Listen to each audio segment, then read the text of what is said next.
Michael Vopel from ESPN.com. Coach, could you tell us what was up with Hannah not playing in the second half, and are you concerned at all about Monday or with her? She didn't feel well, and it just wasn't worth putting her in there when we didn't have to have her. And so just trying to save her for Monday. And I thought, like, again, Addie went in and did a great job. We were 11 for 16 with our center positions tonight, which is pretty good. Kyle Huseman, Hawkeye Report. I think a lot of people just expect the 1 seed to come in and handle the 16 seed pretty easily. I'm just curious to hear your thoughts from beginning to end, how you feel like your team played today. Is this a performance that you're happy with going into Monday? You know, I'm happy with it. I mean, I'm not going to ever complain about a 26-point victory. Of course, the first quarter, I thought we were a little bit rusty, as I said, but I thought we got it going after that. I mean, our three-point defense was really good, and that was a key for us, was three-point defense. I thought we did a great job with that. I think we did a really good job on the boards. We got great paint points, took advantage of some of those things. So yeah, I'm cautiously optimistic. Jeff? Coach Jeff Linder, Cedar Rapids Gazette.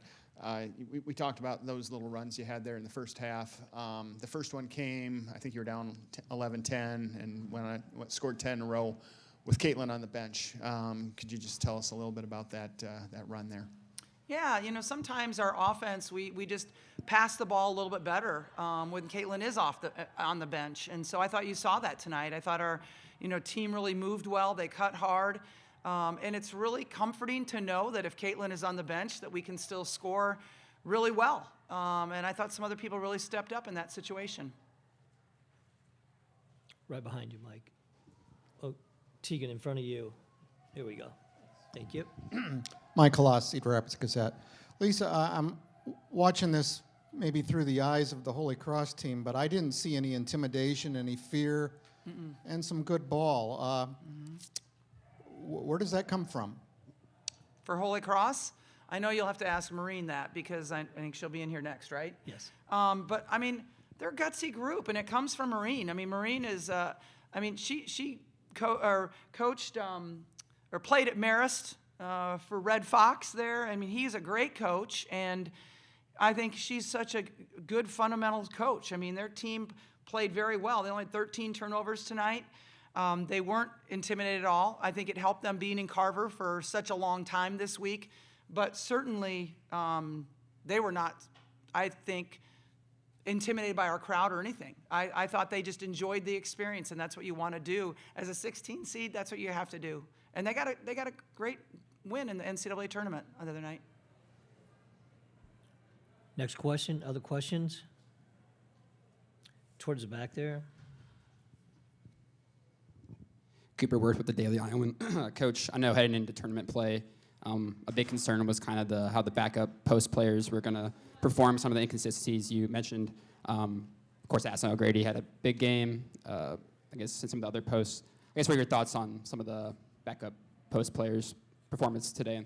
Yeah, I had Addie O'Grady put the Iowa sticker up today because I thought she came in and played that well for us. I mean, she's 7 for 9 from the field, has 5 rebounds, 14 points.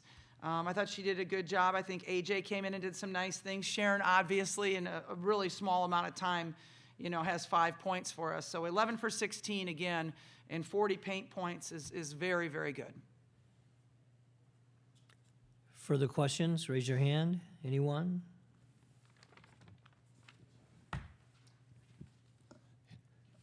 Hello, Coach, for the French TV still. Just a question about Caitlin. You've seen her grow up over the last years. Did you imagine she would become someone so important on and off the court for the whole sports? I don't think you can ever imagine what has happened with Caitlin on a national level. I just don't. Like, I mean, I could sit here and say, oh, yeah, I knew she was going to be this great. But, whenever you recruit somebody, you have great optimism for them. You think they're a great player. That's why you recruit them. Could you predicted this level of success? No. I mean, no way. And the popularity, obviously, is something that's quite amazing. And social media helps with that. Television exposure, getting to the national championship last year. Being on national commercials doesn't hurt, your popularity. So, she deserves it. She's a great representative of women's basketball on the national level. So she sent me on Google, but I prefer to ask it to you directly. Who is she? What are her qualities on and off the court as a player and as a person? I mean, she's the ultimate competitor. I mean, she's upset with a 26-point, victory tonight. She's, not real happy with the way she played. She's just the ultimate competitor. I mean, she's a great kid, too. She's tremendous in the classroom. She's a tremendous role model. She wants to spend as much time as physically possible with young kids. I continue to be impressed with her and her abilities, not only in the court, but just the type of young lady she is off the court.